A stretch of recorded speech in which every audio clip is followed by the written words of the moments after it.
नमस्कार।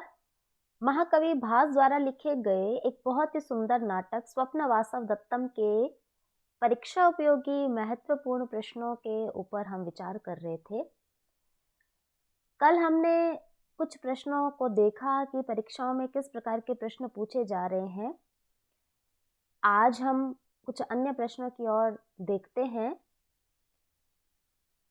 वे दो ज्योतिषी कौन थे जिन्होंने भविष्यवाणी की थी कि पद्मावती महाराज उदयन की दूसरी पत्नी बनेगी? उन दो ज्योतिषियों के नाम हैं पुष्पक और भद्रक। पद्मावती कहाँ की राजकुमारी थी? मगध देश की। राजकुमारी पद्मावती के भाई का क्या नाम था? महाराज दर्शक। प्रद्वेषो बहुमानो वा संकल्पात उपजायते, अर्थात अत्यधिक वैर अथवा आदर मन के भाव से ही उत्पन्न होते हैं। यह कथन योगंधरायण ने कहा, और ऐसा इसलिए कहा कि जब पुष्पक और भद्रक ने यह भविष्यवाणी की थी कि महाराज उदयन का मगधराज की बहन से विवाह होगा और उनकी सहायता से वे पुनः अपने राज्य को प्राप्त करेंगे, तो उनके मन में स्वतः ही यह भाव आ गया कि यह पद्मावती महाराज उदयन की पत्नी बनेगी। अतः एक सम्मान का भाव आने से अपनेपन का भाव भी आ गया। तो इसीलिए यह कहा है कि मन के संकल्प से व्यक्ति किसी वस्तु के प्रति अपना एक भाव अर्थ या धारणा को बना लेता है। अतः मन के संकल्प से ही वैर अथवा आदर के भाव उत्पन्न होते हैं। नहि सिद्ध वाक्यानि उत्क्रम्य गच्छति विधि सुपरीक्षितानि। यह कथन किसका है? यह कथन भी योगंधरायण का ही है कि सिद्ध के वचनों का अतिक्रमण भाग्य भी नहीं करता है, और ऐसे वचन जो सुपरीक्षितानि अत्यंत परीक्षा के साथ कहे गए होते हैं। यह कहने का तात्पर्य है कि उन दो ज्योतिषियों की भविष्यवाणी, प्रथम भविष्यवाणी सच हुई है और इसलिए यह द्वितीय भविष्यवाणी भी सत्य ही होगी। अग्निदाह की घटना कौन से गांव में हुई थी? लावाणक नामक गांव में, जहां पर आग में जलने की अफवाह फैलाई गई कि योगंधरायण और वासवदत्ता दोनों मारे गए हैं। तस्मिन् सर्वम अधीनम ही यत्र अधीनो नराधिपः। यह कथन किसका है? योगंधरायण का है।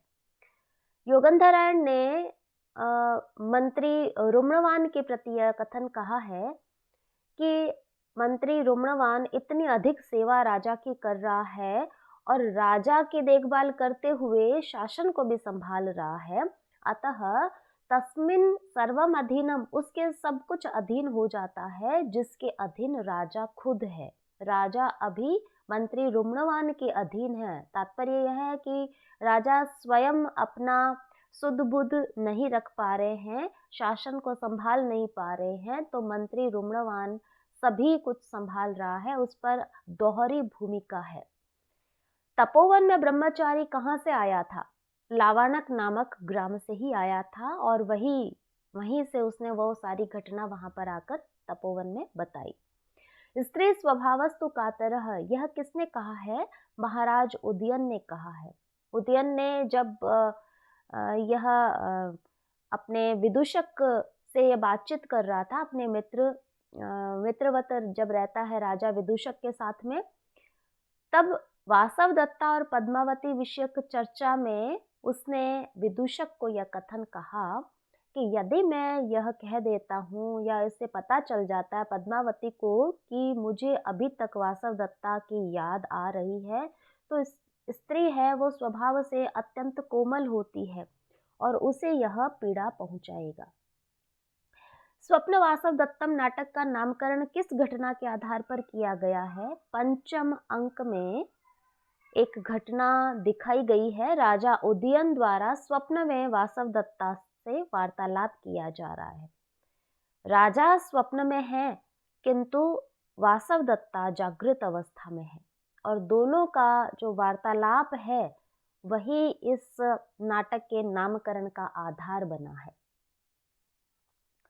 पद्मिनिका और मधुकरिका कौन है? ये पद्मावती की दो सेविकाएं हैं। शिरोवेदना से कौन पीड़ित था? पद्मावती। और पद्मावती के जब सर में दर्द हो रहा था तो उसकी शैया कहाँ लगाई गई थी? समुद्र गृह में। समुद्र गृह एक ऐसे स्थान पर कक्ष होता है जहाँ पर वातावरण बिल्कुल शांत होता है। उस कक्ष में प्रकाश बहुत कम होता है, केवल मात्र एक दीपक का प्रकाश ही होता है, ताकि जो बीमार व्यक्ति है उसे एक शांति प्रतीत हो। उसके लिए वहाँ पर विभिन्न प्रकार के चित्र लगाए जाते हैं ताकि ध्यान उसका डाइवर्ट हो और अपनी बीमारी को भूल जाए और वहाँ कुछ देर तक वो आराम कर सके। तो उस कक्ष का नाम समुद्र गृह है। वासव दत्ता कहाँ की राजकुमारी थी? मालव देश की। अवंती सुंदरी कौन थी? एक यक्षिणी थी।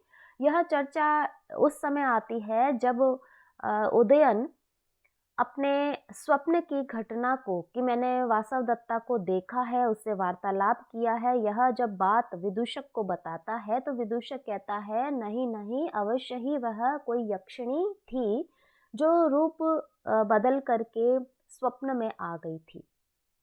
तो अवंती सुंदरी एक यक्षिणी। आरुणि कौन था? उदयन के राज्य पर अधिकार करने वाला शत्रु था। उदयन के समस्त राज्यों को, कौशाम्बी केवल रह गई थी, बाकी आसपास के राज्यों को उसने जीत लिया था। प्रायेण ही नरेंद्र श्री सो उत्साहेरेव भुज्यते। यह कथन किसका है? वासव दत्ता के पिता महासेन का संदेश लाने वाले रैभ्यस गोत्र वाले कंचुकी का है। जब कंचुकी महासेन का संदेश लाता है उस समय यह कथन कहता है कि नरेंद्र अर्थात राजाओं का जो श्री है, संपत्ति है, वह उत्साही व्यक्तियों के द्वारा ही उसका भोग किया जाता है। कह कम शक्तो रक्षितुम मृत्यु काले रज्जु छेदे के घटम धारयन्ति एवं लोकस्तुल्य धर्मो वनानाम काले काले छिद्यते रुयते च। यह कथन किसका है? यह भी उसी कंचुकी का है जो रैभ्यस गोत्र वाला है और वासव दत्ता के पिता के वहां से आया है संदेश लेकर के। वह यह बताना चाह रहा है कि जैसे इस संसार का धर्म भी वही है जैसे वन का धर्म होता है। वन में प्रत्येक वृक्ष को काटा भी जाता है और वो वापस उग भी जाते हैं। उसी प्रकार मनुष्य है, वो मृत्यु को भी प्राप्त होता है, जन्म को भी प्राप्त होता है। इसलिए मृत्यु का समय उपस्थित होने पर कह कम शक्तो रक्षितुम, कौन किसकी रक्षा करने में समर्थ है। जैसे कि रस्सी का जब छेदन हो जाए, रस्सी टूट जाए, तो घड़े की रक्षा कौन कर सकता है? घड़ा तो जल में चला जाएगा।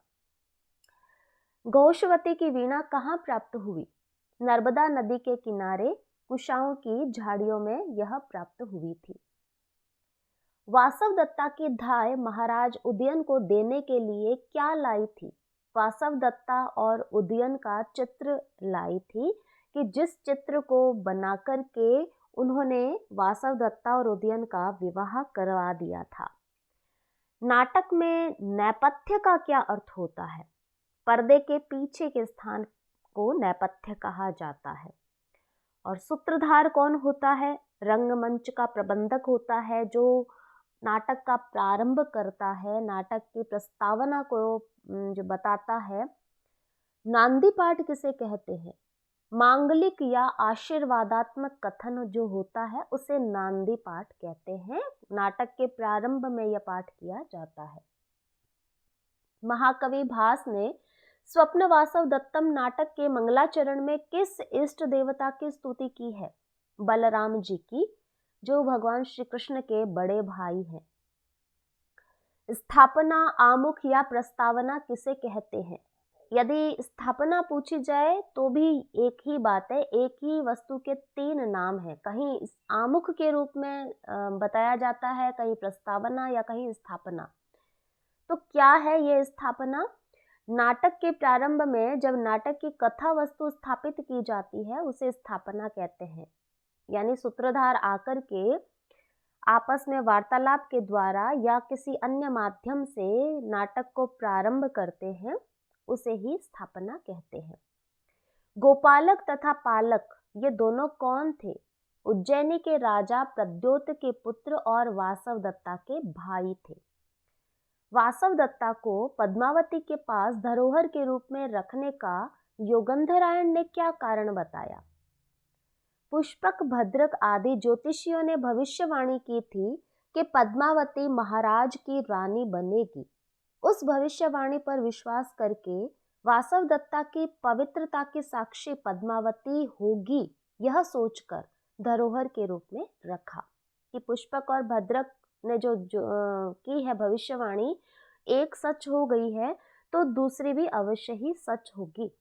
और पद्मावती के पास ही यदि वासवदत्ता रहेगी तो अंत में जब वासवदत्ता को राजा के समक्ष प्रस्तुत किया जाएगा तो उसके पवित्रता की, उसके चरित्र की साक्षी कौन बनेगी? पद्मावती बन जाएगी। यह सब सोच करके उसे धरोहर के रूप में रखा था। तो आज के लिए इतना ही। आगे के यदि कोई क्वेरी है तो आप हमें पूछ सकते हैं कमेंट बॉक्स के द्वारा।